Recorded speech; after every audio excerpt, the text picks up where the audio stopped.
Նիկոլո Տեսլան վերափոխեց ժամանակակից աշխարհը, սակայն իր կյանքն ավարտեց սնանկացած, միայնակ և սիրահարված։ Մի թռչնի։ Մենք խոսում ենք այն մարդու մասին, ով մեզ պարգևեց փոփոխական հոսանքը, ռադիոն և անլար հեռակառավարման համակարգը, բայց նա իր վերջին տարիներն անցկացրեց Նյու Յորքի հյուրանոցի մի փոքրիկ սենյակում, որտեղ նրա միակ ընկերները քաղաքային այգու աղավնիներն էին։ Տեսլան ամեն օր ժամերով կերակրում էր նրանց։ Նա նույնիսկ վիրավոր թռչուններին գաղտնի բերում էր իր սենյակ և խնամում մինչև առողջանալը։ Բայց սա պարզապես հոբբի չէր, սա իսկական մոլուցք էր։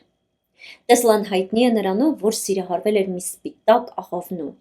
Նա մի առիթով խոստովանել էր. «Ես սիրում էի այդ աղավնուն, ինչպես տղամարդն է սիրում կնոջը,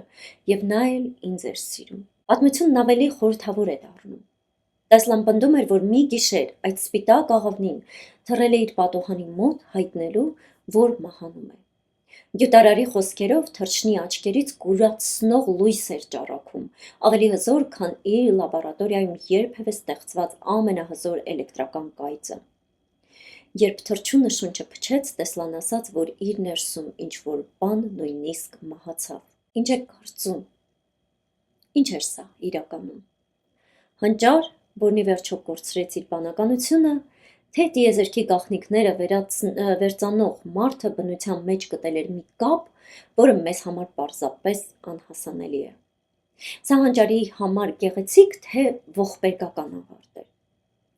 Գրեք ձեր տեսակետները մեկնաբանություններում։